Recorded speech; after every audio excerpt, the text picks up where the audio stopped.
Hello, welcome back to Bald and Board Games. I'm Bald. On board. We have a dog scratching the door, but don't worry about it, because we're going to give you a rulebook rundown of Valheim by Mood Publishing. Yes, we just did the unboxing, so check out that video here on YouTube. It's one of the two games we just did unboxings for, both with pretty solid storage, so we're happy about that. Yeah, everything has a spot, which is really, really nice. Yeah. No, That was all he said. Yeah, so this, as you can see here, is the main board, some of the player boards. We're going to go through it all. They gave us a tutorial. Yeah, and so as you've watched any of our other rulebook rundowns, when there's a tutorial, that's how we do the rulebook rundown, is going through the tutorial so you can see how good or bad, which most of them have been, are. So fingers crossed that this one's good. We'll find out. Yeah. So you want to do the read first? Oh, yeah. All right. Read first. Valheim is a game that is easy to get into. If this is your first time playing, and you just want to get started right away, this tutorial can take you through a curated version of the game that gives you instructions as you play. Valheim is a 1 to 4 player cooperative game where you win and lose together as a group. This tutorial is worded for play session with 4 players, but if any number of player slots are not filled for this tutorial, a player can simply play as multiple characters, as we are doing. Yeah, so I'm 1 and 3, Nick is 2 and 4. Once you're done with the tutorial, you can easily pick up a scenario and embark on your first full adventure using the rulebook as a reference for the elements that are unfamiliar. And then we have a little story down here. Welcome, warrior. In Valheim, you take the role of a Viking, sent on a quest by Odin to cleanse the realm of evil. Each time you play, your group must face one of the 4 Forshaken. They are powerful boss creatures that have infested Valheim, and they are doing everything they can to stop you. Your ultimate goal is to defeat these Forshaken, but in order to do that, you must first become stronger, complete objectives, and summon them for a final battle. Alright, so then lastly here is how this works. So the tutorial will simulate, not stimulate, a game through a deck of cards called the tutorial deck. Yep. The cards in the tutorial deck will explain the rules as you go. Remember, always play the cards in the numbered order. Make sure to show visual examples to everyone in the group so they can also see them. When a card has been read, discard it face up next to the deck and draw the next card. Look out for the arrows that tell you to perform a specific action. When a text tells you to perform a specific action, do that before proceeding.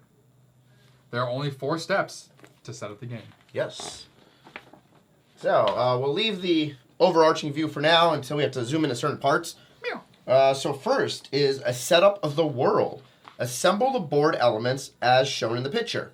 So starting at the top of the board, we have the altar board. So the board is double-sided. That's the one right here with that deck on it. There is a backside called the rock altar. So, or the Forsaken Arena on one side. I'm assuming this is the rock altar side. This is the rock altar, Forsaken Arena on the other side. There is a bunch of those boards in the game. So as you play different scenarios or different bosses, there'll be other ones available. I can show you here real quick. So you mentioned them, they're right handy. So we have the reverse side, which is the arena, it appears, and then the altar, I assume, for the other 3. And of course, then they have another little side thing. Back to you, Johnny. Yes. So next up is building the world. So we have tiles. So there's a bunch of different tiles available in this game, and they're going to get placed out on the board. They connect very nicely. Oh, yeah, they do. Nice. I like, so the hexagon thing, of course, is very used. Like, that's what a lot of people are doing, right, when they have tiles like this. I like that these have the unequal sides. Wrong one.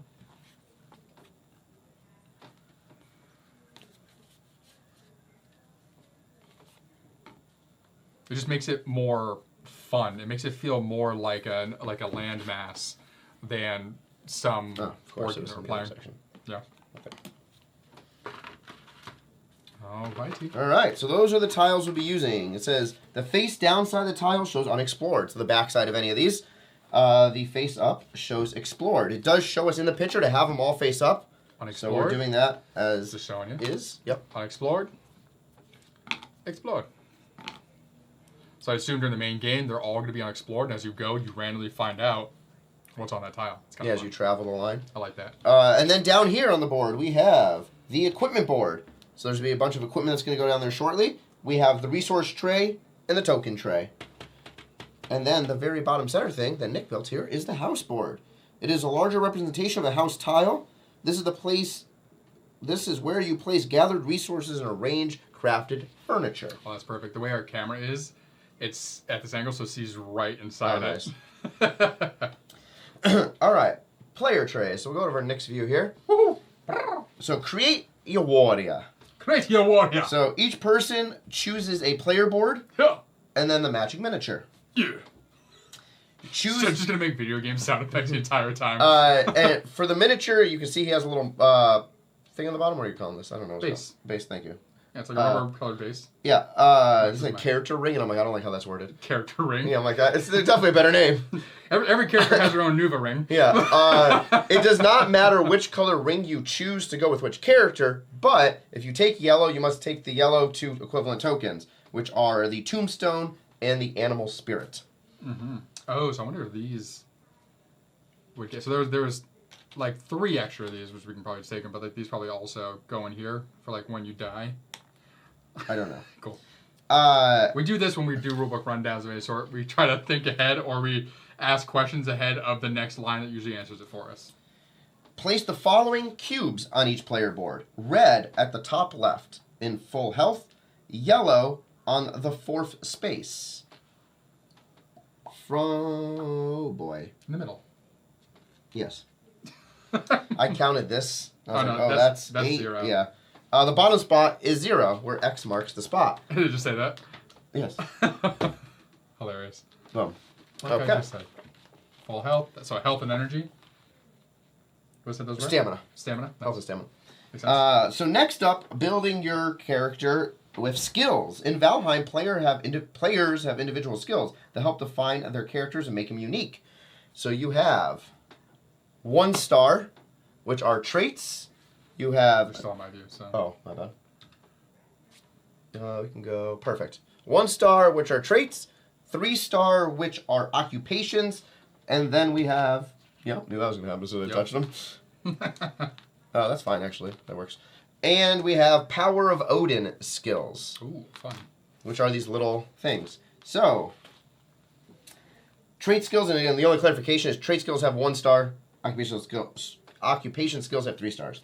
Before starting the game, do the following. No stars. Locate the 3 different skill types and separate them into their own face-down piles. You stupid. That was not in step 1 of explaining the skills. That's their bad for writing it backwards. It said all trait skills have 1 diamond. Okay, put all the 1 diamonds together. So there are 3 different colors, blue, red, and green. Yep. It did not tell us initially to separate those into 3 colors. So blue, red, It green. does say give him face down. Yes. Oh, dude. Yep, face down. Oh, weird. Put them into their own piles face down. Deal out 2 random skills from each of the 3 piles to each player. There's only 1 green. 1. Locate the 3 different skill... skill types. 1, 2, 3. Reshuffle. This was not me speed reading either. Oh, I was actually reading all the words. I just assumed because there was 3 colors, those were skill types. Got it. Oh, it literally went over the 3 skill types and then separated each skill type. But you also thought the same thing. Yeah, Get out yeah. here. Okay, so shuffle each thing. You're going to deal out 2 from each of the piles, but To each person. after you shuffle it, an exception. Specifically, player 3 will get the carpenter occupation skill, which is in the deck you're in right now, Son of a bitch. before you shuffled it. And also in that one, spear fighter will go to player 4. So Spear Fighter for Is 4, you. which is me over here. This is just for the tutorial, Yes. right? So Spear Fighter Carpenter goes to 3. 3. And there is nice locations. We'll show the carpenter's board about to be for 1 and 3. And there'll be some cubes that'll go in there, which we'll get to when they tell us to add cubes into them. carpenter. Okay. All right. The rest are random. Yes. Every player chooses one of each type. Put the others back in the box. For the tutorial, it does not matter which skills you choose, so don't worry too much. We will worry. We will pick the skills we want. 1, 2, 2. That's the 3er. 1, 2. Oh, these guys do these. Players. 1 and Okay. 2. You just didn't give them 3s. They already have a 3. Yep, you're right. So the 3 will go into its 3 spot. All right, so for player 4, the choice is beekeeping or tinkering. He's a spear fighter. I'm going to make him a beekeeping spear fighter. I don't even know what the abilities do. I just chose random. Yeah, and for player 3, he is a carpenter. He has the options to be healthy or strong. Strong makes more sense for a carpenter, so we'll choose that. We're going to give him the Odin power, which is the skinny ones, right? Yes. So it looks like for 3 stamina, +1 resource when rolling the green die. And for my guy, he will get the reroll 1 black die.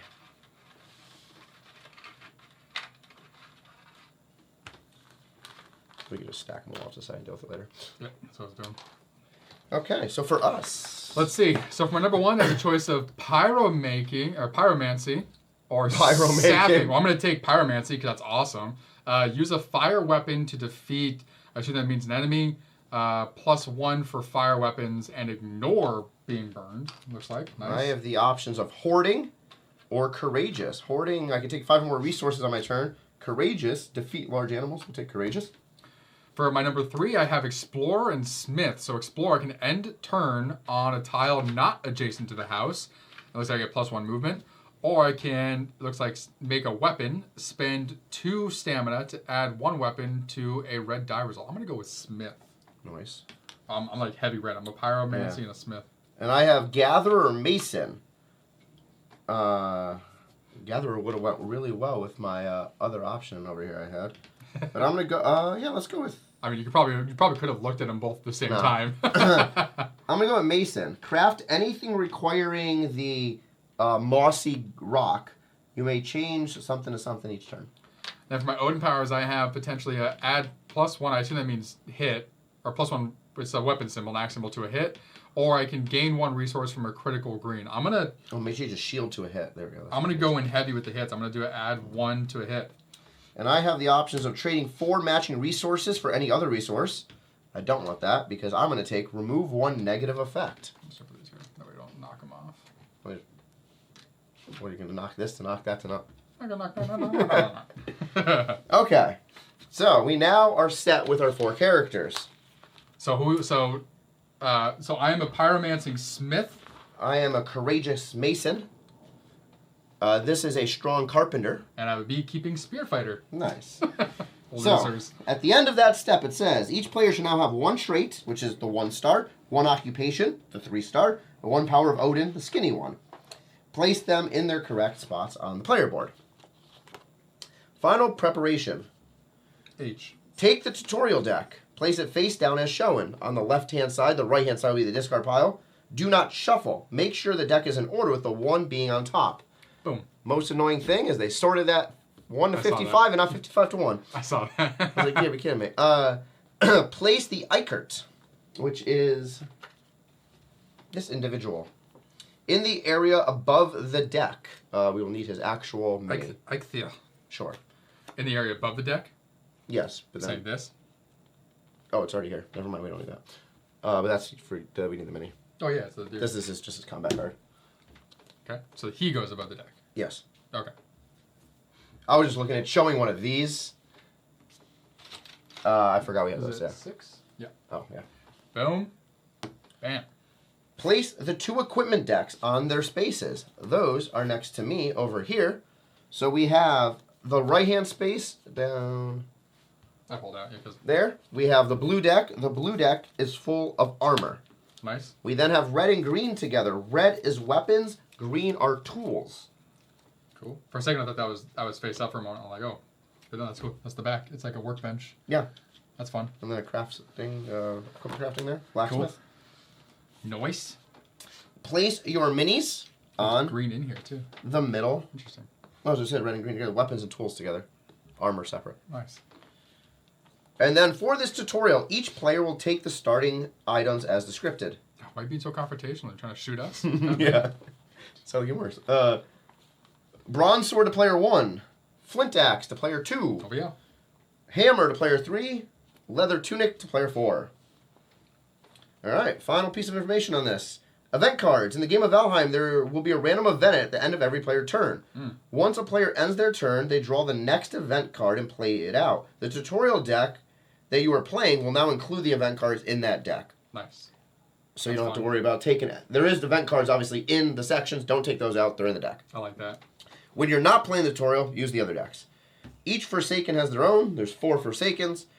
Regular game setup, it says a Forsaken event deck is split into 2 phases. And they're labeled very nicely for you. 1 and 2.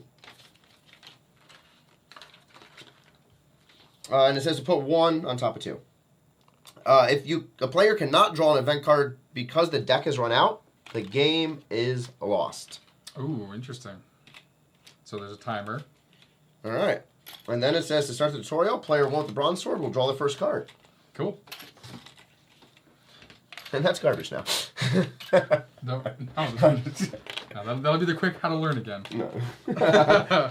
Toss it. Just goodbye. Before we start and I read that first card, just 2 clarifications. Number 1, there's a nice player aid, which is great. We love that. It goes over furniture making on one side, so what resources are needed to make what furniture and what symbol it gives you at the end. On the back, it talks about the dice effect, some effects, some resources, as well as Haldor. So we do have Haldor explained on this card, so that's solid. Trade 1 gold with Haldor from the house. Cool. Trade Haldor gold from the house. Yeah. So trade gold with him. And then 1 will get you a resource, 2 will get you one of those resources, or 3 will get you a card. So when spending an action to trade, you may look at the top 3 cards in Haldor's deck. Cool. Yeah.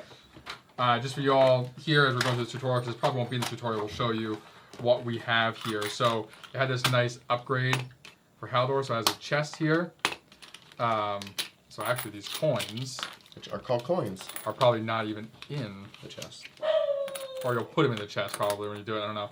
But then you have some nice cards here, which I think they have a normal version of these Haldor cards in the base game. These are just the fun holographic ones. We haven't looked to see if these are all exactly the same cards. Did you see if they were exactly the same when you were going through them? The non-Odin ones seem... I read through some of them and they're the same names. I don't know if they're the exact same effects or not, but...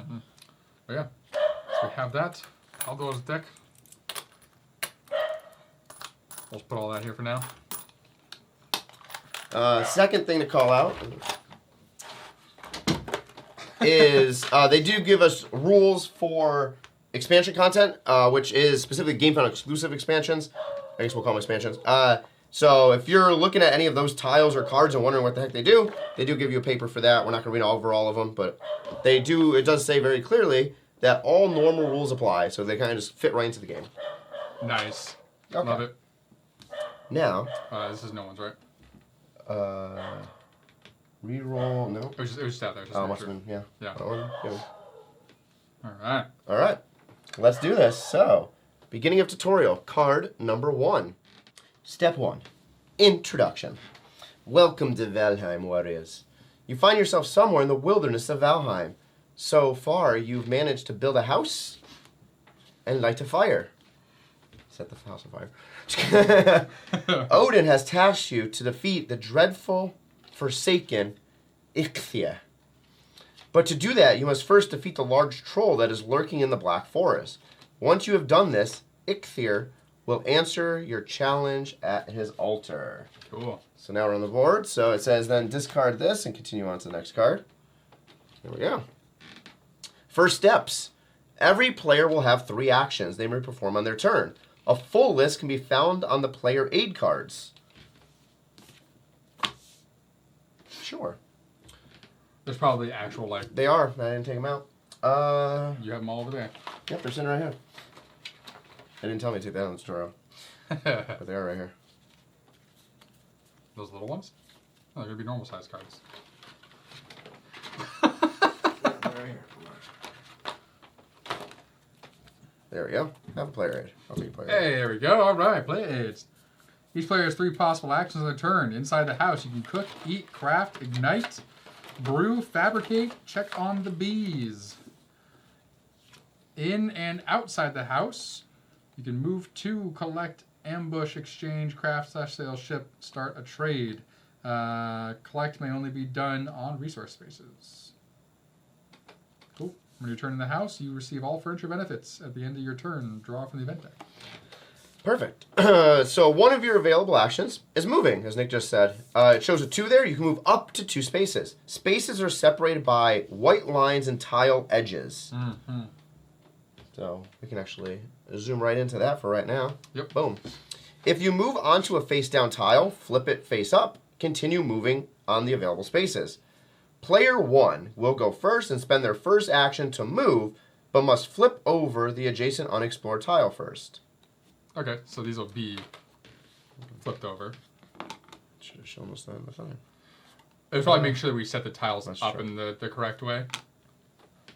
Normally these will probably all be shuffled and put out, but That's this, because it's a tutorial, it wants you to have it in a very specific I'm going to way. be moving to this tile. Boom. It flips over. I step onto it. I'm assuming it would almost be like perfectly aligned to the line. So I would actually, oh, maybe not. I don't know. If No, the lines are like they're... okay. So that's part 1 of 2 first steps. So Part 2 of 2. The main thing is just you can't go from here to that Yeah. side. You can Remember go- to keep the tile arrows pointing in the same direction when you flip tiles. Since player 1 is committed to their move action, they must move onto a space on the tile. Player 1 moves 1 space and lands on a space with hide. There's a picture right there of hide. Nice. The tile also has a creature icon on it, over there. The icon means there's a grayling present. Place a grayling on that space. And it looks like it's probably one of these guys. Yep. Okay. Seems about right. Oh, it even matches the circle size. That's fun. Okay. So player 1. Players may spend an action to collect a resource that matches the icon on their space. Player 1 spends their second action to roll the green die. Gain 1 of the appropriate resource per hand icon. Cool. So on the green die here, you can't see it totally well, but there's 2 hands here, 1 hand here with an exclamation point, hand without exclamation points as well. The result, if the result has an exclamation point, ignore it for now, it says. So roll the die. Exclamation and 1 hand. So I get 1 hide, so I come over here and take 1 hide. Place the resources on the space in front of the house. This is a shared space. Cool. These resources may be spent to craft gear for characters and furniture for the house. All resources are always shared.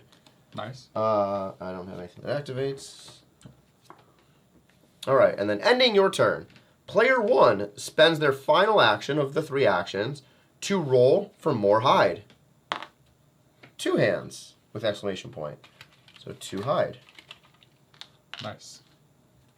2 hide can make a rug. Cool. After this, player 1 has now spent all 3 actions. When a player ends their turn, they must draw the next event card and resolve it. The tutorial deck includes it. Player 1 draws the card, and then it'll go to player 2's turn. Event 1. Some thorny bushes. Yep, that's not what it says. Bushes? Yep. So many bushes. Some thorny bushes nearby have some neat, energizing berries. Ooh, remember If you can endure it, if you can endure the sting of the thorns, they're worth it. Reduce your health by 1 by moving the red cube down 1. But gain. Oh, yeah. Gotcha. So move health down 1 from max. Gain 3 stamina. Oh, nice. Once the event is resolved, which it now is, we go back, and player 2 will begin their turn. So very easy. Move in. It had a die, and it shows you green die. Roll for resources. This tells you right now how many resources, 1 or 2, and that's it. You know what's hilarious is so far, like, even just that one thing, the way these tiles are, is what I would want from Bantam West. Yeah. Like, literally this exact tile thing is one of the things in my review is like, do this. Yeah.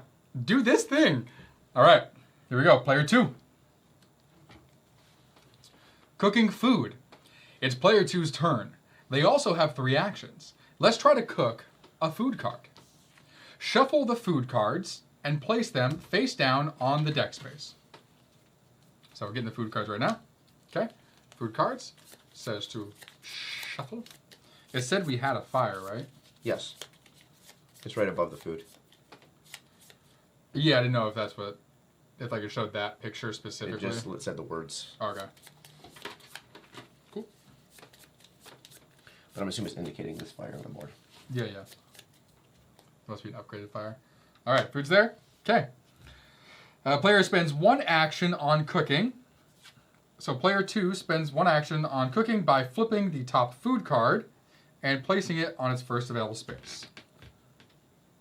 Boom. The second space is locked and cannot be filled at this time. Oh, that must be what that other one's for. Got it. Okay. Excuse me while I got the card chucked off the table. Just slid right out of my hand. And we're back. All right. Here we go. It also requires 1 action to eat 1 prepared food. Just like so real here, life. You got to take an action to cook, take eat. 1 to eat. Yep. Player 2 spends their second action to eat by discarding the card to the discard space. For now, they only gain the bonus at the top of the food card, which are The berries. runes. No, the berries. Yeah, it's also runes. It's 1 health, Oh, maybe. 2 energy, Oh, is that same and fire? whatever that thing is. So move your health and stamina cubes up the track according to the food's effect. Oh. So 1, 2. If a tracker is full, you can't gain any more, obviously. If the bonus includes a reroll icon, nice. Player 2 adds a reroll token to the character board. So that little blue token there is this reroll token. So now I have that, and I assume it's going to go... Oh, okay, that's easy to get out. Perfect. Oh, those going to be snugger, which is going to be a pain. 2 reroll spaces, 2 potion spaces, 2 elixirs or something maybe. Yep. Oh, cool, you can see that on the back thing too. Nice. That's what I got there. Perfect. It's another hell out of me. Sorry. Alright. Next up. Oh, this is gone, I assume. Didn't say anything to do with it. Move to discard set. Eat it by discarding it. So that must be here. Doesn't show you, so I'll say that's there. Must be. Makes sense. There's a spot there. Oh, Haldor's Hoard. Nice. We're probably not using So it, that's probably where we'll put that chest right there. Makes sense. All right. To gain the bottom effect of food cards, players must craft a cauldron. This here.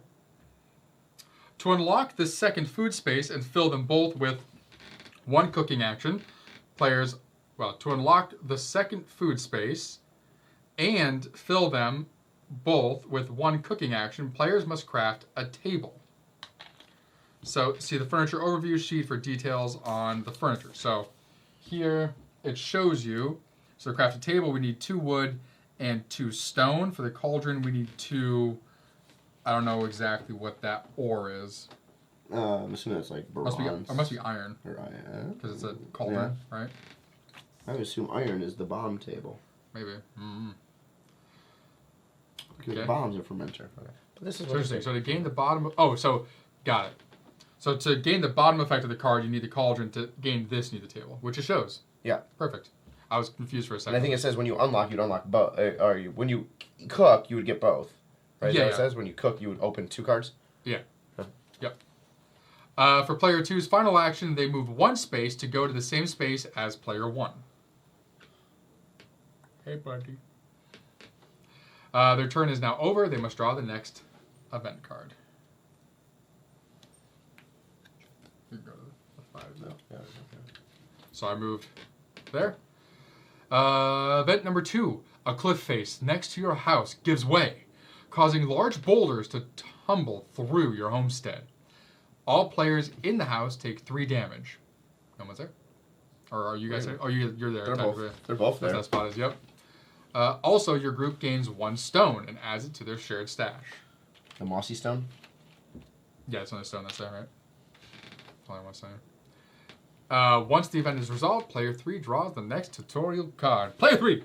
Alright. So player 3, which is the player to my left. You get to murder some people? Nope. Aww. It is now player 3's turn. Player 3 may spend 1 action to craft equipment or furniture. The icon on the player's hammer. So player 3 has the hammer icon, bottom right here. Has a 1 free. You have 1 free craft action, but you can only do it once per turn. In other words, any player may craft, but the hammer allows you to craft once per turn without spending an action. So, good to know. So, it definitely matters which weapons and resource or armor that you're getting per player as you're doing this. Mine here gives me, when looks like doing the resource thing, I get +1 wood for the flint axe. Oh, nice. Mine gives me nothing because it's just a sword, but it gives me better strength. The leather tunic gives +1 movement for them. Nice. This will probably end up using, I assume. All right, crafting. Player 3 starts by using that free action to craft. Remove the resources from the shared stash and place the rug. So, back here we have 3 hides because of our rolls. We only need 2 of them to build a rug. So those 2 come out. Place the rug anywhere in the house. Which one is the rug? It's right here. Okay. In the house. Oh, yeah. Technically, that's the house. Nice. Because player 3 has crafted a piece of furniture, they get an experience cube. Nice. So over here, where did I put them? Right here. On your player board, boom. And it shows to put it in the 3 spot right there. Cool. Because it says right there for carpenter, craft a piece of furniture. Boom. We crafted a piece of furniture, we get a spot. +1 attack for weapons and tools that cost wood. Oh, I wonder if you get the bottom ability on these when you fill up that experience slot. That's cool. Find out. Once all slots are filled, the skill is unlocked. Nice. The bottom skill or the skill effect. Yeah, because the top one is how to get the cubes, because this is why 1 cube versus 3 cubes. So the top is what you have to do to get a cube, and then the bottom is what unlocks. Oh, really? Yeah. So like mine says I have to defeat a large character or craft anything that requires stone. Cool. And then boom. Fun. All right. More for player 3. Keep it going. Traits. The trait and occupation skills the player have, this is literally just what we discussed. So it says here you have your skill name, you have your task, the number of the times the task has to be done, 1 here, 3 there, and then the skill you unlock. Traits are always 1, occupations are always 3. The diamond shapes serve as a reminder. Typical. All right, back to the main board. Teamwork. Food you cook may be left for later and eaten by players in the house. It's more important to note that crafting, cooking, and eating may be done while in the house. So that is on our thing here, says in and outside, and then inside the house. So eating is only available inside the house. Player 3 spends their first action now, because they had a free action, to cook a food card. Reveal the top food card. They also spend 1 action on crafting a flint spear by removing 1 stone and placing the weapon on their character board next to their hammer. So this deck here looks like you can just go through, which is nice because of how things are crafted. So it shows here on this weapon card 1 stone as the requirement. We have 1 stone from player 2's turn. This is gained. It now goes, boom, right there. Cool. So they have a flint spear. They have 1 action left. So action 1 was to cook. Action 2 was to craft the flint spear. Action 3 is now... Oh, interesting. Okay. Players may spend an action to exchange equipment and consumables with another player. Since player 4 has better use of a spear because of spear fighting, player 3 gives the flint spear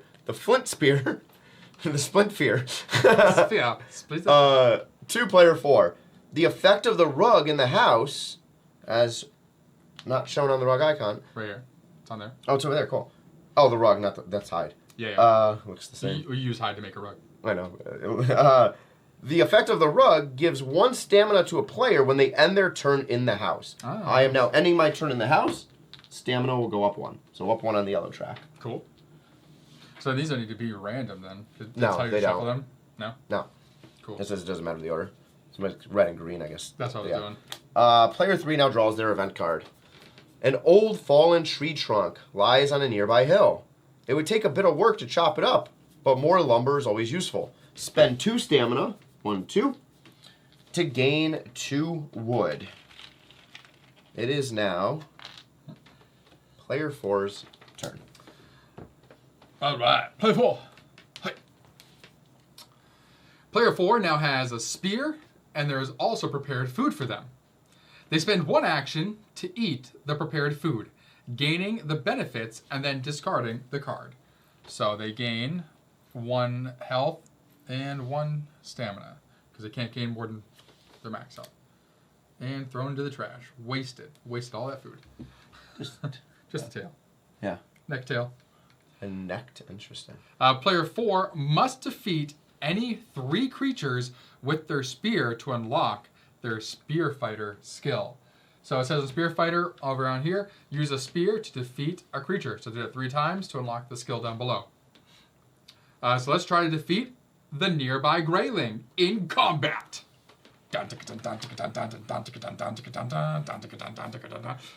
Locate the Greyling creature card and place it anywhere so that the fighting player can see it.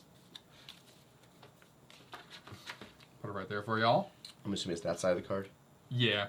Shows it. That's what it shows. This one has like a star on it, so I assume it's harder. It is. Okay. This card shows the different stats of the creature. The backside with the star shows a veteran version. We'll ignore that for now. So you have the creature icon. Same thing I did too. The name, of course. The damage die. The loot. And the health.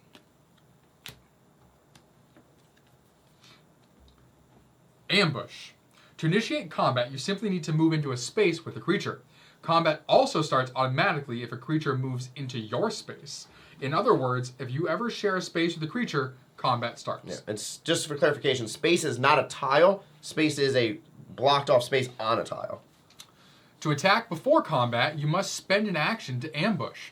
This allows you to get 1 free attack roll before combat starts. You may only do this if you have a weapon with the ranged icon, so an arrow icon. Yep. If you have that ranged icon, you can ambush. So essentially you're shooting them from a distance before you run in and hit them in the head. Luckily, the spear that player 4 has is a ranged icon. So on the player 4 board, you can see here it has the arrow in the bottom corner. So that means that we will be able to ambusher. So player 4 spends their second action to ambush the space with the Greyling using a ranged attack. When attacking, you roll the attack dice indicated on the weapon card you are using. So yep, it is the yellow. Player 4 rolls 1 yellow attack die for the ambush with their spear.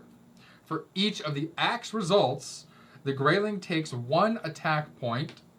Since it only has 2 health, 2 hits will defeat it. So the axe counts, those are hits. So 1 axe.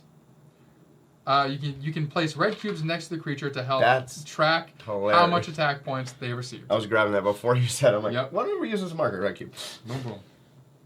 Cool. So that was Brandon takes 1 attack point. Since it only has 2 health, 2 will defeat it. Okay. Let's assume the Greyling was not defeated from the ambush, but it wasn't. It took 1 hit. If a creature is not defeated from an ambush, all creatures on its space are now aware of you and move into your space and combat starts. Move the Greyling into player 4's space. The house. Ooh. It can go to the house. Combat resolves as a series of dice rolls. Until either side is defeated, their health reduced to 0.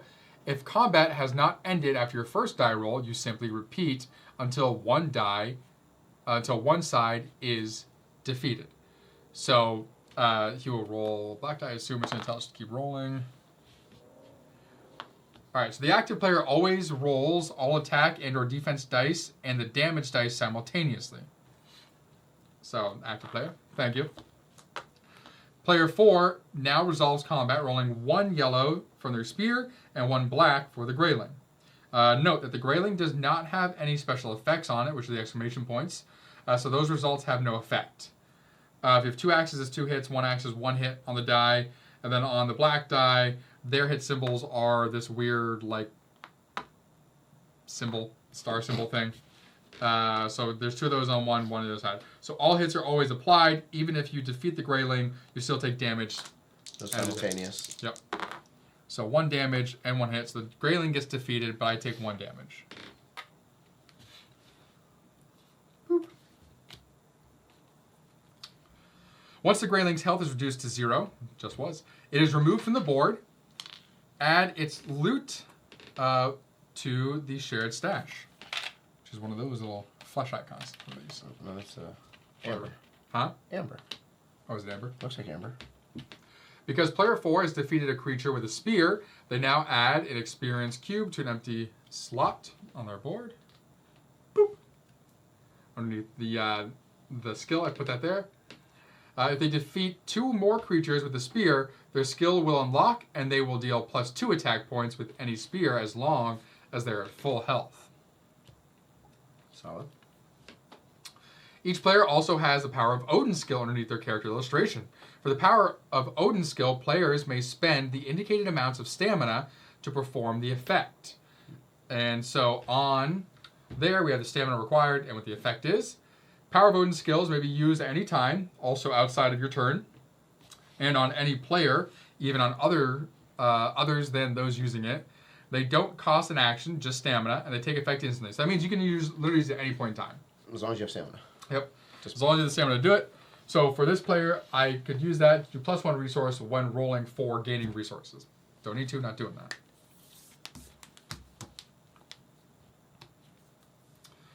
Player 4 spends their last action to craft a fire table. Cool. Remove 1 resin. It's resin. Got it. So like sap, because that was a tree creature. Well, Make amber. sense? Similar. But not I same. guess so. Amber is the solidified version of it. Yeah. And 2 wood from the stash. So remove this and this from the stash. Oop, perfect. Oop. Yes, we don't want these things. And place the fire table in the house.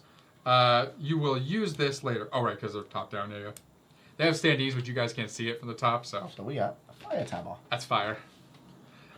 Because player 4 ends their turn in the house, they also gain 1 stamina from the rug. So again, in the stamina. Draw the next event card. Cool. So combat's pretty easy, like super easy. Tells you on the enemy's card what they roll. You have whatever you're using to attack as your roll, and you roll them at the same time. Yeah. And damage is dealt regardless of the rolls, unless you have something that blocks And I'm damage. assuming you're claiming 1 item to use per battle. Because it didn't tell you to use your shield. Or to use shields. That's a tunic that I have on all the time, so I don't know. Yeah, but this gives you shields. That's what blue maybe dye it was is. just purposely. Yeah, I don't know. Who knows? Because it told us to give that to you, so I'm assuming maybe you have to choose one or the other. All is quiet for now. Player 1 draws the next tutorial card, so no event. All right. So clearly some events will be no event. Next up, Fun. continued exploration.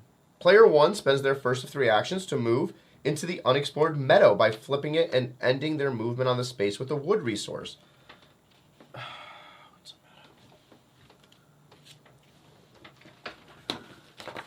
What, it tells you to move on to what? meadow is green. Okay. That makes sense. Forest. Yeah. meadow. I'll just make sure first. Yeah, makes sense. Yep, cool. They're all fucked up now. This is not going to be your game for this sort of thing. So somehow, oh, that's weird. Because you move 2. 1, 2. No, but it's saying I spend 1 action to move to the unexplored meadow. Because you can So move the 2 wood in 1 space. action. Remember? Oh. You move 2 spaces with Yes. 1 action. Yep. One of the spaces has 2 greylings on it. Got it. And a common chest. You see that right there? Place the common chest token face down without looking at the resources. Those are right there. I'm glad I put those in a separate section. Oh, cool. Where are resources on side? What misshuffled them? I was curious. Player then spends their second action to roll the green die to collect wood. Ignore exclamation points. That's the extra spots for. To separate the common chest from the uncommon chest. Yeah, there's a difference was somehow. Okay, so we got 1 wood by rolling that die. Got some wood. All right, let's see. Player 1 has their eyes on the nearby chest and is feeling confident.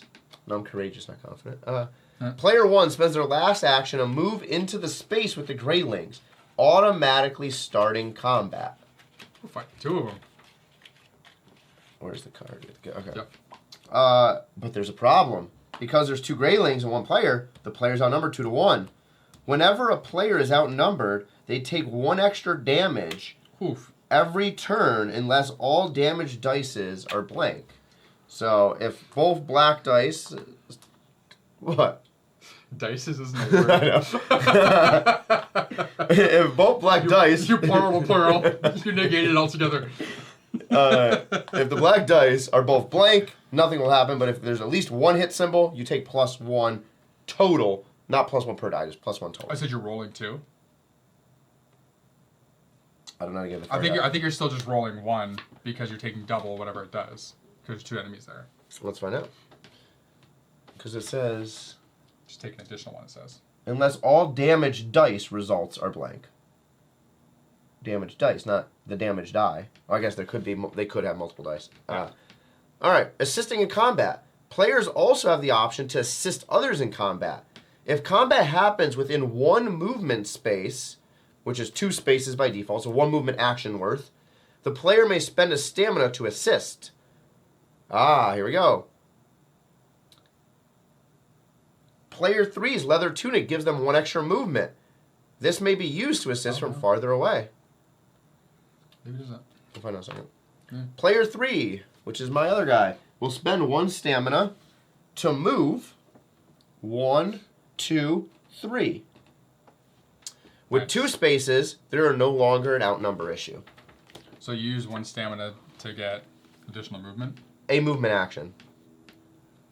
But his to thing assist. specifically gives him Combat +1. happens within 1 movement distance, 2 spaces by default. Okay. The player spend 1 stamina to assist. Wait. Player, This says player 3. Or it's player 3's leather tunic. which is actually player 4. So you're moving, not me. Hilarious. Okay. Nice. So you're moving into assist. So I had to use the 1. Yeah. It did say player 3, which is that's not. Uh-oh. And this says player 4 has leather tunic. We found your hiccup. Ha-ha. All right. 1, 2, 3. Yes. For combat with more than 1 player or more than 1 creature, you need to be aware of 2 things. For combat with multiple players, each fighting player rolls dice once and applies the results before they pass the dice to the next player. For combat with multiple creatures, you only roll damage dice for 1 creature at a time. Mm-hmm. When that creature is defeated, you roll for the next creature. So we're acting as if Greyling number 1 is being attacked. Once they're done, then Greyling number 2 can be attacked. The order of the creature's attack is determined by their health stats, highest to lowest. So if there was 2 different enemies here, highest health would go first. So then that does mean, so every turn, because you roll for 1 and then you roll for the other. It's like you were saying, you literally you would do, like when I rolled these 2, I'd have to, if it was just me, I'd be attacking 1, whatever that is, and then I'd do the other one, it said, right? No. It says, for a combat with multiple players, human players, yeah, each fighting player rolls dice once, applies the results, then they pass the dice. Right. So you would do your whole action. What did it say about the enemies, though? For combat with multiple creatures, you only roll dice for 1 creature at a time. Once that creature is defeated, the next creature can be attacked. Okay. So you're choosing which one to attack first, or something? No. Well, in this case, yes, but they're both the same, yeah. It goes by high. You have to go for 1. So what I was getting at, though, here is that... but you're not attacking Greyling 1, and then you're attacking Greyling 2. Yeah. So then here, you are still just rolling the 1, but each turn, it'll deal an extra damage because if you're outnumbered. If you're outnumbered. Got it. So you still would be just rolling the 1. Yes. So, splitting damage. Players may always choose which creature to apply the attack to, but never which creature damages them. Okay, so the identifier over there for which creature is the number 1 creature is for them attacking you. So the highest health will attack you. You can choose how to attack them. As mentioned before, it is only the creature with the highest health that attacks. It is possible for 2 different attack dice results to be divided. So if we had a weapon that allowed us to roll 2 dice, like I have a bronze sword for 2 red, I can attack with 1 red die to one enemy, 1 red die to another enemy. Oh, you can split your attack, you said? Yes. So the enemy with the highest health is the one that's attacking you, so they don't both attack in the same turn. Correct. The other one's just kind of hanging out. Okay. Cleaning out. Remember, in combat, a player always rolls and applies their own attack dice, and then the creature's attack dice, damage dice. Players with armor, Players with armor also roll defense dice.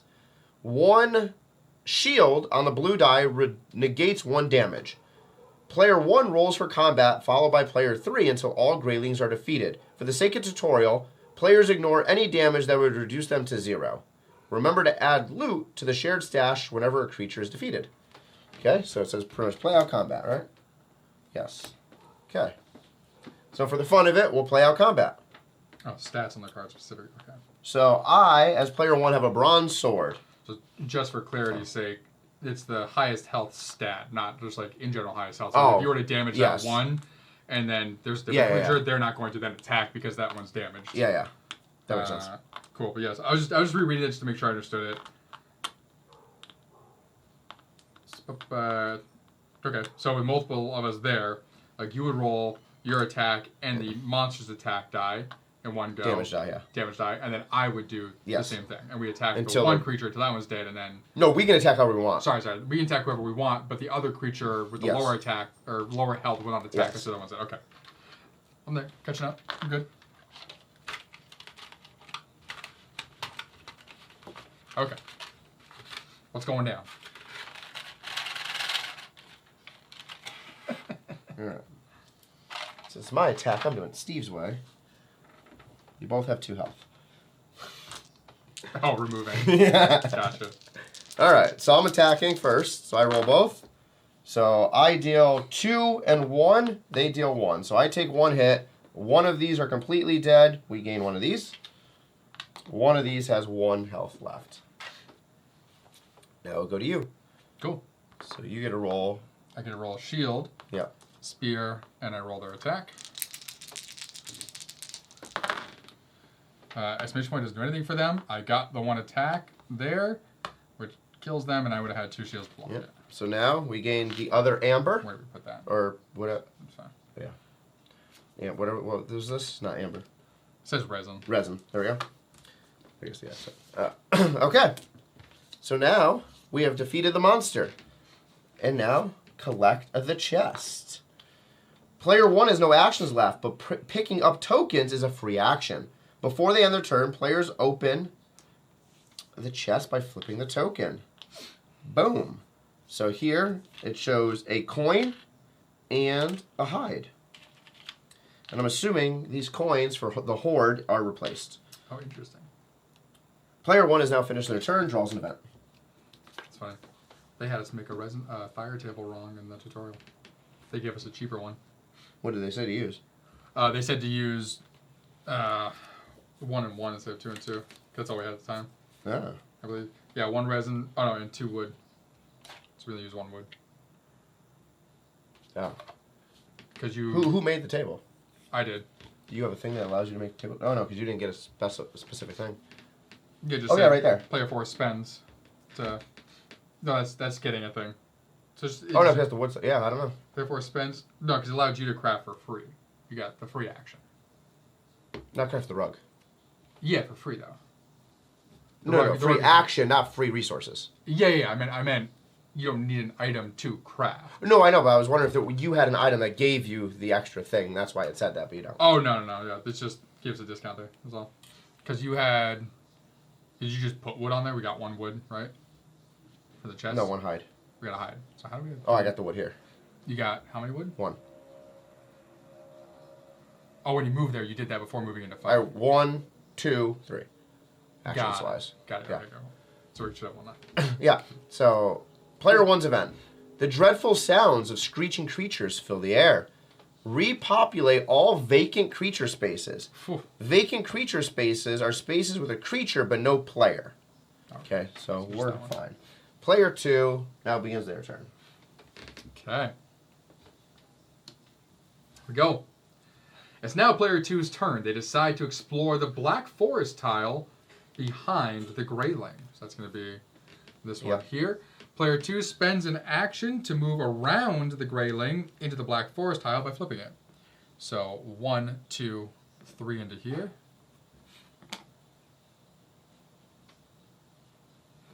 Which means I have to go there. The only space they may move into has a troll. Yes, it does. Right there. Boom. Since they must move when exploring a tile, they must move in and start combat with the troll. Locate the troll card for details on the troll. You're instantly going to be dead. You think so? Nice. Yep, it must be this boy. He's a big old hammer. Yeah. Yep. Hello, He's buddy. about to fuck you up. Yikes. Ugh. Okay, here we go, buddy. I mean, I have the guy who can attack, like, add one. That I don't have yet. Yep. Not that, never mind. Yep. Now we know how those work. Still have one extra. All right. The troll has special effect on the exclamation point results that cancel any armor players have. This means your shield results, which you would get from this die, are ignored if the troll also rolls an exclamation point. The troll also deals 1 extra damage on those special hits as well. So detailed on the card there, like Board was just pointing out. So, crazy. Those things both go into effect if you roll an exclamation point. Feel free to resolve combat as normal, considering if any other players wish to assist or use their powers of Odin's skills. Player 4 cannot assist since they don't have a clear line of movement to the space without starting another combat. Who is... Player 4 is technically... Oh, you moved the wrong... No, because... Oh, no, you were there. So without starting another combat. So that would be this person there. Yeah, they have their numbers messed up. They do. So not player 4. Oh, no, because this player could go 1, too. Interesting. I don't know how you was starting another combat, because all of these should be able to move. Yeah, player 4 cannot assist. You know, a clear line of sight to move without starting another combat. Where was player 4? Was I not... This told us to move player 3 up there. All right, we're going to ignore that. So just in general, you can't assist if you would start combat by doing so. Yeah. Oh, I know why. Oh, no, because 1 move action is 1, too. Never mind. Yeah. Yep. Never mind. Yeah. Who knows? Resolve combat with the troll now. The next card will go over what happens if a player is defeated in combat. All right. So since it's going to go over what happens if we're defeated, no one assists. Since it's confusing as to who they want to assist and who they don't want to assist, so we're just going to have my guy fight against the troll. So he's rolling 2 black. I roll 1 yellow. He has 7 hits. Wow, we all rolled blank. I'm going to use 2 stamina to add a 1 hit to my roll, so he takes 1 damage. There aren't 7 of those in there, are there? Yep. There's 8. There's 8. All right, so that must be the highest one. So there's 1. Here we go again. All right, I deal him 1. I'm going to use 2 more. Stamina. So that's 2 hits for him. And that's 2 hits for me.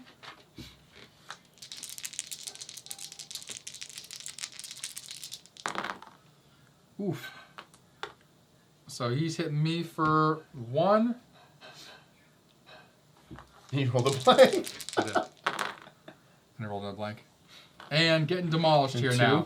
All right, so he hits me for 1. This means 2. Yeah. So he hits me for 2. 1, 2. I'm going to use my last 2 stamina to add an additional one to hit him for 3. And he hits you for 1. He hits me for 1. Oh, So you're dying. And he might die. We'll see. We'll see. Oh, I am very dead. And And I just, 1, 2, Oh. 3. Boom, boom, boom, boom, boom. And nothing for me. How many blanks are on here? There's 2 blanks on this die. And somehow I'm If rolling you weren't going to that. die, you had a thing, but it's not going to matter. Huh? Oh, if I wasn't going to die, yeah. But. Alright, so he did not die. I did, which is good for the tutorial. Knocked out. Regardless of the combat outcome, it is what it is.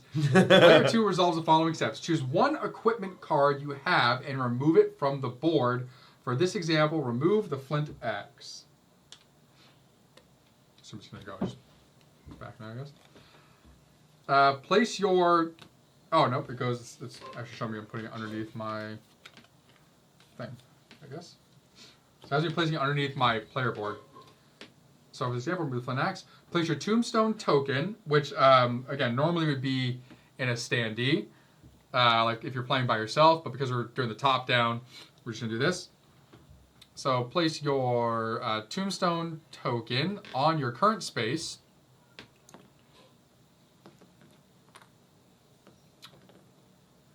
And then place the flint axe near it. Okay, got it. In the middle of the water.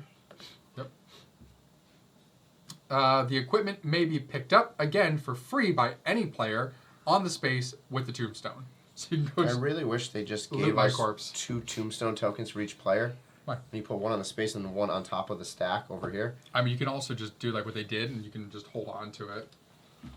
Because you're only going to have one space where your tombstone is. True. So... But that way, it was like, if you had it like here, then all players could see what's on each tombstone. Yeah. All right. Yep, You're true. still going. I know. I was listening to what you were saying. Uh-huh. I heard you. All right. Step 3. Place your character on the house tile, lying down. Dead. Set your health and your energy to 0. They're already there. You don't even have energy. That's not a thing. That's crazy. Stamina. Oh, it says stamina? No, it just shows a symbol. Oh. Yeah. I thought it said energy. I'm like, that's not... Sorry. I'm using stamina and energy simultaneously. Sure. Once it is your turn again, you are revived and gain 1 health back.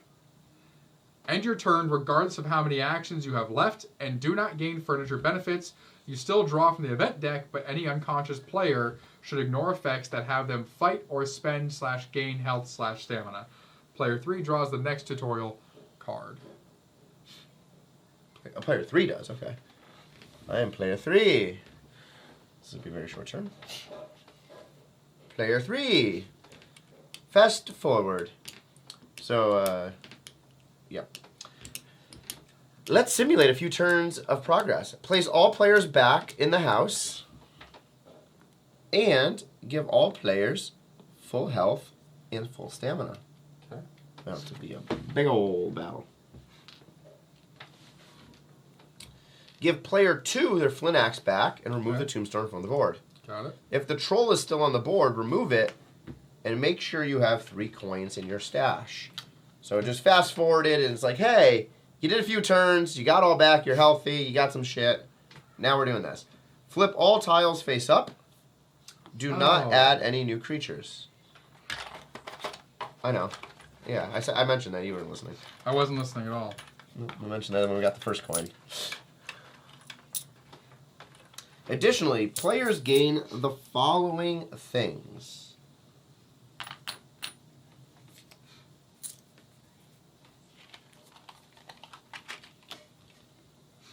Damn, why is player 3 getting the thing I want? Player 3 is getting a bow. Player 2 is getting that. What are we doing here, big dog? Stomping on my foot. And then a red potion and a yellow potion. There you go. Have to do some work. These are nice. There. That's where all our extra shit will go.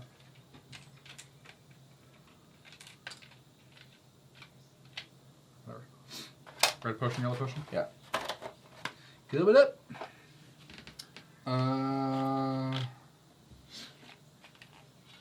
I get yellow. Red goes over there. Where goes this guy? Yeah. Okay. Okay. I think on the back it tells you what these do. Oh. Doing these? Oh, it does for the potions. The potions tell you what they do on the back. That's nice. Fire weapon. It's now player 3's turn. Because you have a fire table, you may... Who, me? Yeah. Okay.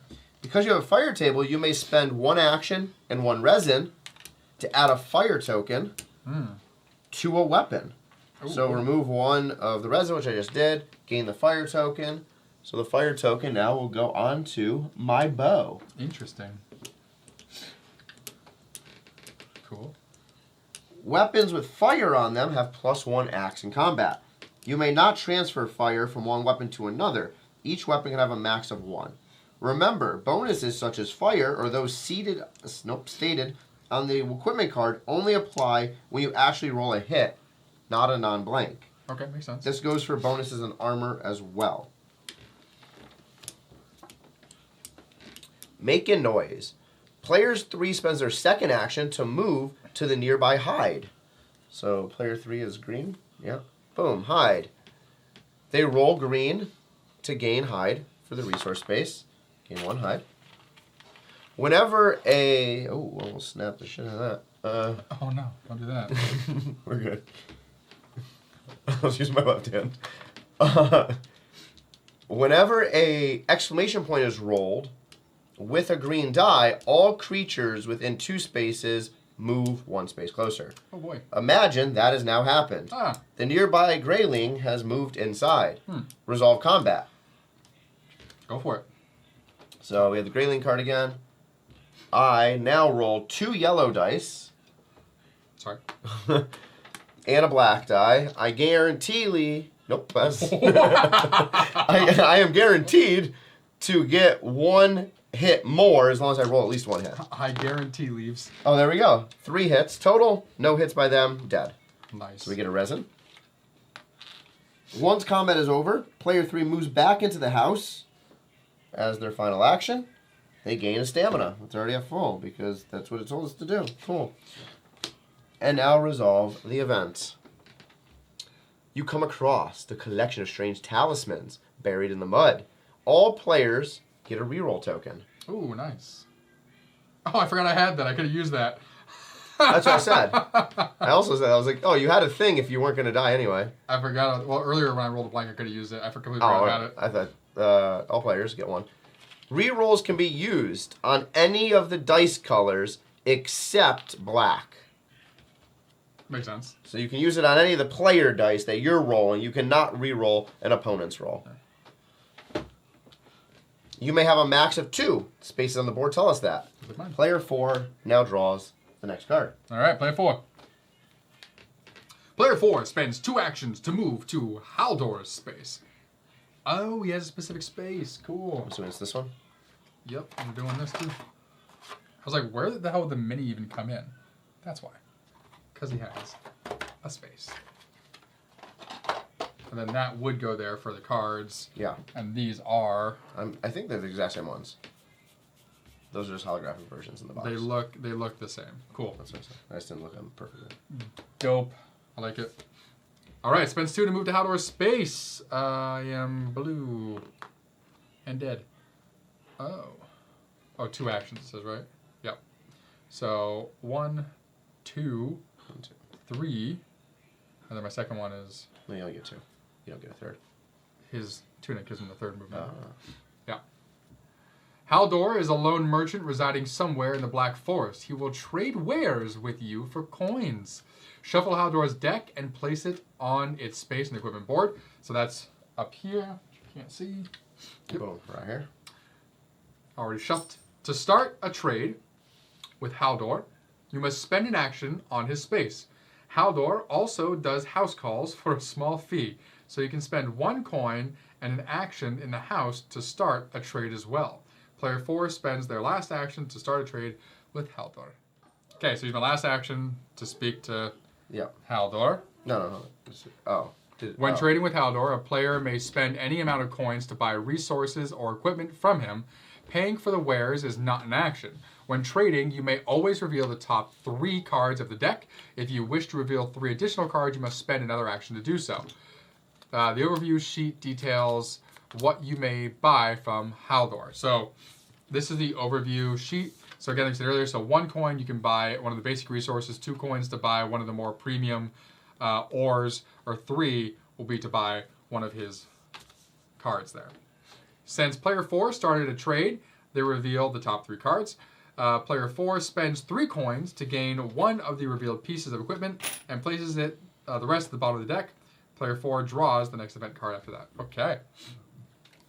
Let's see what we got here. We have a Root Mask, which... Blue die +1 shield on top of the blue die. Nice. We have +2 movement. Whatever that symbol is. Yeah, what's that? No bleed, maybe? Might be no bleed. And then we have the crystal. That is one of the potions give you that marker. Like that's an actual thing in here. No. So. So remove 1 bleed or 1 frostbite. 1 frost. Yeah, so I assume it's the same bleed thing. probably. So this means you can't get it while you have it. This one has get hype. Has 2 hands raised for getting wood. I don't know what the two hands. No, is. two-handed weapon. Because I have it on the. Oh, it's a two-handed weapon. Got it. All right. I think I'm gonna I'll do the root mask. No bleed. Okay. So these go to the bottom. So protected. Because I'm only gonna use the spear, so I can upgrade the spear. So I don't have a use for another weapon. So now I can really defend myself. Dope. And then. Be the event. Play 4 doesn't. Okay, here we go. Eikthyr is angered by your presence. A horrible thunderstorm engulfs your group. Each player must choose one of the following. Either lose 2 health or lose 2 stamina. I'll lose 2 stamina. No, I'll lose 2 stamina. And lose 2 health. This person is going to lose 2 health because they can reroll. Yeah. For stamina. Alright. Player 1. Yep. Summoning the Forsaken. Player 1 now summons the Forsaken. So this is assuming that our scenario objective, whatever that was, is now completed.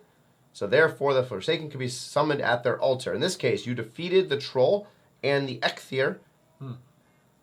Cool. Let's assume we beat that Troll.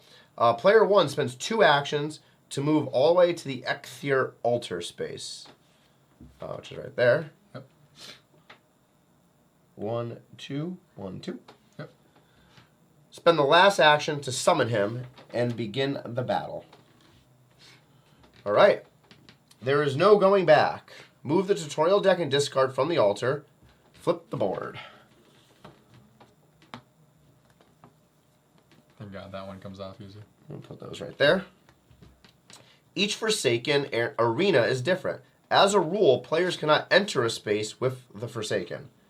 Normally, each player may choose their starting space, but for now, place yourselves as shown. So, player 1 will be starting right here. Player, look at that blue over there. 4 is in this corner. Oh, 2. Yeah. Player 2 is right here. Player 3 is out here.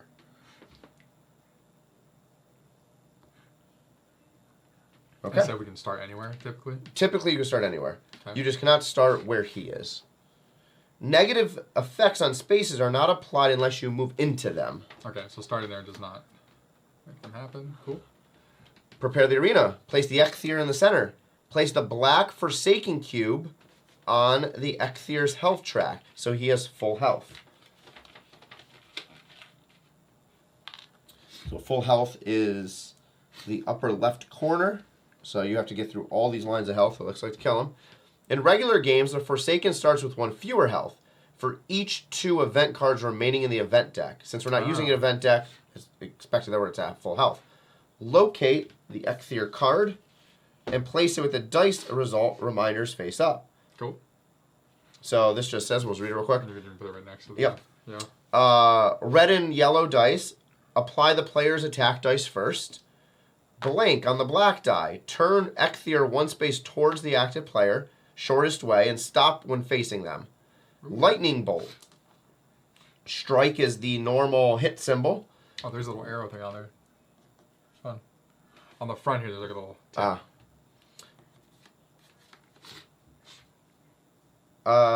So the normal hit symbol on the black die for the Eikthyr is 1 of those symbols to the active player per result, no matter where the player is. Plus 1 if the Eikthyr is adjacent and facing them.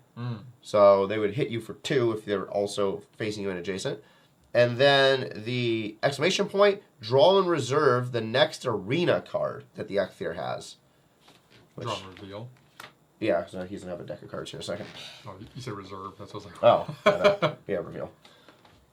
Boss basics. You know what? We're going to make this easier. Just give me all these. Basic balls. Here we go. Locate the arena cards and shuffle them, place them face down. So each boss has a deck of cards. We're not going to take the ones with the numbers. Those are the event deck. We're going to take the bottom stack right here that do not have numbers on. They just have the chains for this specific person. So shuffle this deck, place it face down on the enemy board. Boom. Players proceed in turn order, taking 2 different actions, moving and attacking in any order. Moving is optional, but you cannot attack twice. When they attack, they roll their own dice and also the 3 black dice for the Forsaken. So Forsaken has 3 black dice. That is indicated. No. What the hell is happening right now? There we go. So you can't see it. I can't see it. Okay, cool. You gotta go up to the corner. That would be a 3. 9? There we go. I was like, what the heck corner is this? Because we flipped it over there. This corner, sorry for all those camera changes. This corner here shows you have 3 black dice for the Forsaken. Note, during the Forsaken fight, you can use any attack type on the spaces adjacent to the Forsaken, but only ranged attacks on the outermost spaces. So if you're in the inner 4, you can use whatever you want. You can only use ranged on the 4 outer ones. It's a bit slap. Start the fight. Player 1 is first act since they summoned. Player 1 moves 2 spaces to reach the back side, which also has, now we're going to do that. +1 attack. You're back. You're nice. Yep. Goes around here, 1, 2, has +1 attack. Face the wrong way. Where'd he go? Right up. Player 1 attacks by rolling their own dice. They have 2 red because of the bronze sword. Nice. They will roll the 3 black for the Ekthir. Depending on the black results, other things may happen. See the next card for what to do with their dice results. This card is literally just rephrasing what is on the Ekthir card here. Notice how dice results follow the order on the Forsaken card from top to bottom. Yep, so it's saying here to follow this card from top to bottom. So I attack first, then you handle blank dice, then these dice, then these dice. Oh, nice. So here we go. Let's roll it out. Okay. So we're going to go in this order. So 2 hits there, +1 is 3. I don't have any other benefits. Damage, I got you. Yeah. So 1, 2, 3 health down. Oh, you get. Oh, 2 hits there. Sorry, I thought the top one was a double axe. No. Never mind. Yep. No blanks for this. +1. He is not facing me. So the blanks would help him face me. That's not happening. So I take 1 hit. Here, arena cards. Draw and resolve the next arena card. Twice. So we'll draw. First one. Ramming attack. All players on 2 spaces in front of the Ekthir take a damage. Nobody. Players may discard a reroll to move to an adjacent space to dodge. Okay? Nice. Right there for now. Paralyzing current. No player can move until the next arena card is drawn. I assume those will ultimately be on this side where these are actually playing. I said put it on the player board. Yeah, this whole thing is the enemy board. Oh. I guess it doesn't matter. No, right now I was just saying in general first. Yeah. All right. So fighting him, apply the results of the roll. Add the 1 bonus, which we did. Player 2 would move to a space in the outer ring, not adjacent. Player 2 is yellow. Since the space in the outer ring require a ranged weapon, unfortunately, player 2 doesn't have any. In this case, they cannot attack, but the Ekthir can still attack them. Player 2 may still roll their defense dice to try to avoid some damage. So it's acting as if this didn't do this. Which is weird to have in the tutorial and have that card there. Should have just told us just to pull. Yeah, it's 2 specific cards, but then it's also like to put it in a certain way, don't shuffle it. No, it's just do it. No. I'm saying.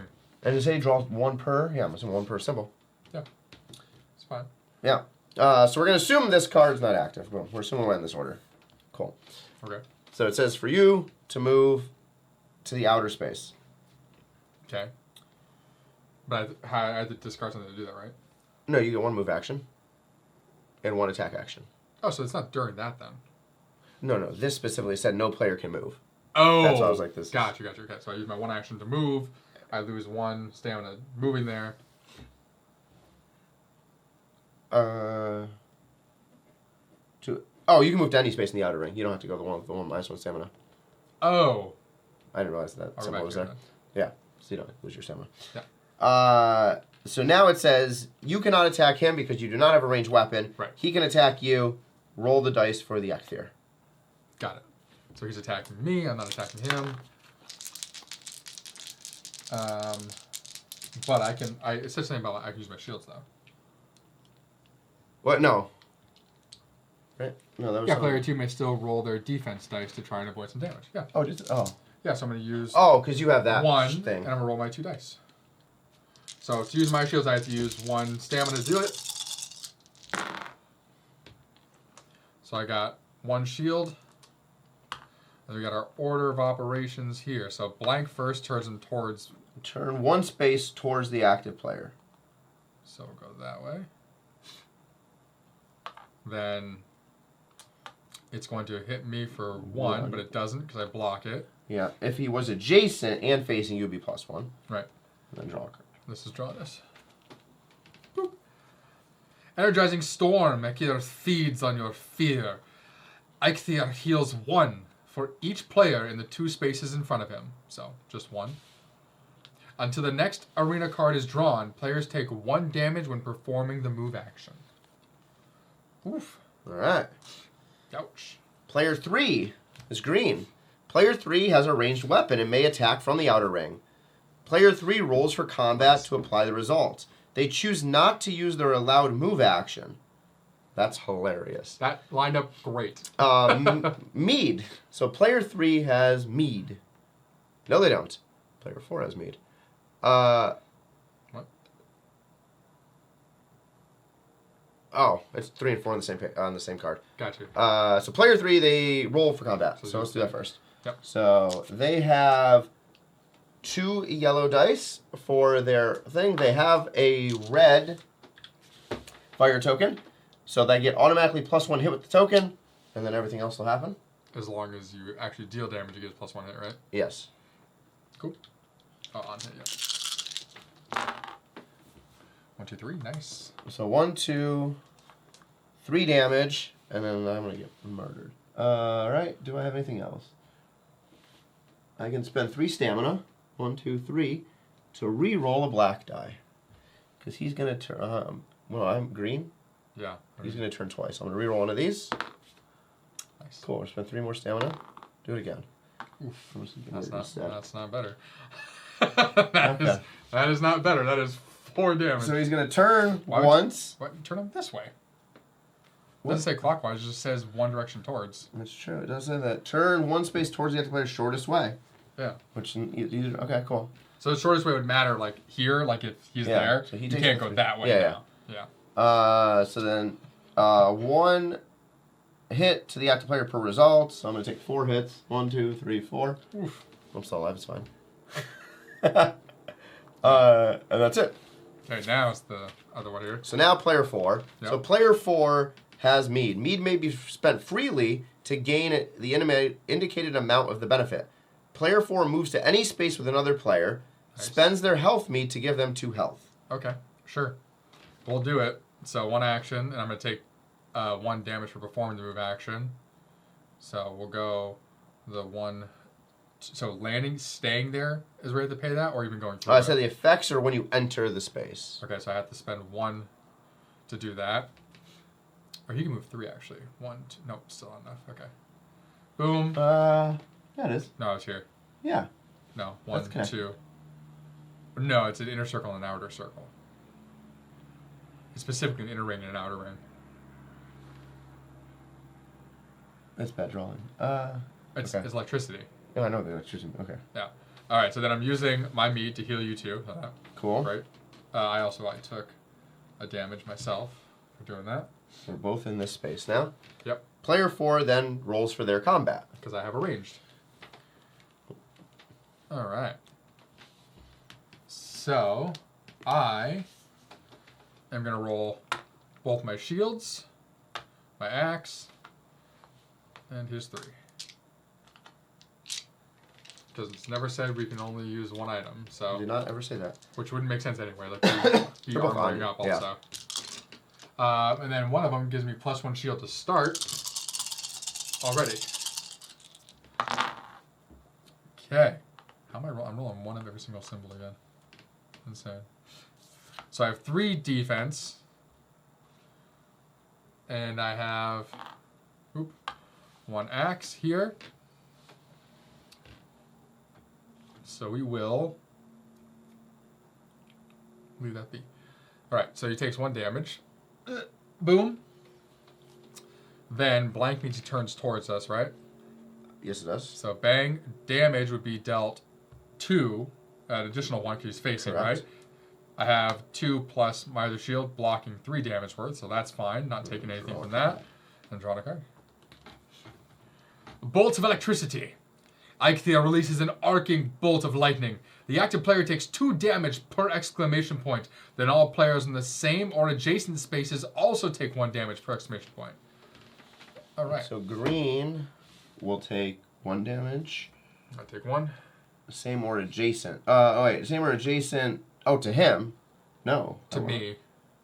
No, he's releasing the bolt of lightning. Yeah, but it just says, then all players on the same or adjacent spaces also. So meaning 2 each. The active player takes that, then everyone on the same space or adjacent also. Okay, so 1. Because you can't ever be on the same space as him. Yellow is you. Yep. Okay. Take 1 as well. Alright, defeating the Eikthyr. So, if a player's health is reduced to 0 in the Forsaken fight, they may no longer perform actions or use skills unless they're revived. They are essentially out of the game, but still share in the victory or defeat. So, it would go to player 1 turn. It says, go through. Now, imagine if his health is reduced to 0. Remember, use your Power of Odin skills if necessary. Then draw final card. Congratulations! You have completed the tutorial. By now, you should have a good idea of what to expect from a regular game. All that is left to do is pick a scenario, set up the world, and play. This time, you get to make all the decisions yourself. There are still loads to discover, sailing, beekeeping, raids on your house, and even more adventures and challenges waiting for you. Cool. Boom. So, Nice. yeah. Yeah, so a few like player 3, player 4, Like stuff numbering. like that. Issues numbering, but that was really the only issue that we really encountered was that numbering thing, and then the logic here with starting a battle somehow. Yeah. But overall, I think this was a good tutorial. I do like how it started off and explained all of the non-combat things first. Here's how to move, here's how to craft, here's how to cook. Yep. Then it went in and be like, okay, here's combat, and they explained it well. Yep. Do this, roll these dice, do it in this order. I liked how the arrows are on their card. It says follow the arrow structure. Yep. So other than, there's a few little things, but overall, this is a pretty solid tutorial. Yeah, and that's the way that you do a tutorial. I like deck, sure. Like this, I think is nice because you don't have a book you're turning through in your spot. So the card thing was great. And it's not like overwhelming amount of information because you read each card one by one. Well, it's one very specific. Hey, you're doing this thing. Hey, here's what this thing is. Now do it over and over. It's honestly it's built like a video game, because like a video game, they say, hey, like early video games are like, hey, push the thing forward to walk. Yeah. And you do that. It's like you get up to the ledge. It's like, okay, now push X to jump over the ledge. Yeah. You do that, and it slowly builds on top of itself. So The way Nick plays video games. very, very smart. What? I just hop right into veteran mode. They don't tell you any of that shit. No, old school video games like Zelda and all that. There was no modes That's to choose true. from. That's why I said old school. Old Dumbass. school, I'm thinking like 2012. No, like N64 days. Yeah. But yeah, and then now we have the rule book, the big one to reference for any rules And we'll questions. just show this to you real quick again. So you have this Here, we can move this and page. put it in the middle. Oh yeah, there we go. We have more room. We have this page here, which just gives you, again, the content for the GameFly exclusives. You have the scenario book that goes through all those. We don't want to look at that. And then you have the rule book. And I briefly glanced at this. Give me the scenario book. I don't like the front. So it goes through, tells you, hey, here's all the information. So nice list, color-coded. I like that. Here's all the components. Goes over the goal of the game and the game structure first, which I don't like, but that's fine. Setup. Boom. Here's how to set everything up. Here's where they all go on the board. And then it goes into how to set up a player, the skill cards, player's turn. Goes through all of the actions with a nice read-off of what they do. So if there was actions that we didn't do here, so like craft and sail a ship, exchange, fabricate. So there's things we didn't do in the tutorial. Explains it fairly clearly right here. And then it goes in with nice pictures to all the things. Yeah. Here's how That's to move. Here's how it works. Here's how to cook. Here's a bunch of examples for everything. And again, it's all color-coded. Here's creatures. And here's how that works. It shows you if you had 2 enemies fighting, here's how that works. Goes through some of the sources and says what these symbols mean on each type of tile color. Equipment overview to show you what you got. Perfect. Boom. This stuff in the back, like on the back of the here, that. and then in the back of the book, having that appendix Yeah.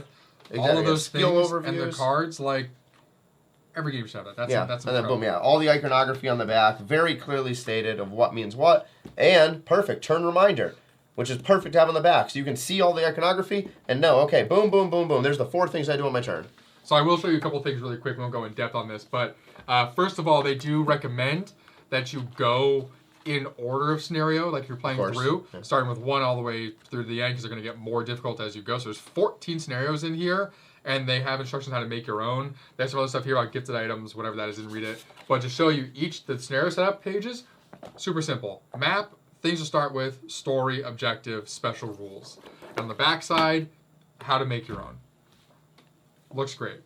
I'm very excited to dive into that. I liked they included this, hey, here's how to make your own situation on here, because that makes the game endlessly replayable. I mean, it already is pretty much replayable endlessly, even with the scenarios, because of the randomness of the tiles or whatever that end up going out. Like, I think that the setup just shows you the backside of the tiles. It doesn't show you specifically which ones to put. No, I think that's the purpose. Is you great. Shuffle up each color set or each type of tile set. So I absolutely love that. All right. A lot of fun. Cool. Let's get these guys out of the way here. Yeah, we'll obviously have a playthrough coming shortly. If you want more information about how to unbox and rebox everything, check out our unboxing video. It goes through thoroughly. There's a paper that was brought in somewhere that showed you how to put everything into the different sections. Yeah, I think it's over here. Yeah, there it is. Nice. So all of that's covered in our unboxing. That it is. And we should have a playthrough within the next few weeks. Yeah, I'm excited. This will be a fun. This will be a fun. Just very like. See if we can get 1 or 2 scenarios. Strategic See how long guides or they something like take. that. I don't know, but yeah, it'll be good. Like test of the waters Assuming to figure out what's scenario out there. 1 take a little bit less time. It'll take more as you get farther through, as it gets harder. Yeah, I think that the maps get bigger and stuff. Okay, everybody. Well, thank you for joining us here at Bald and Board Games as we did a rulebook rundown via the tutorial, a good tutorial, of Valheim by Mood Publishing.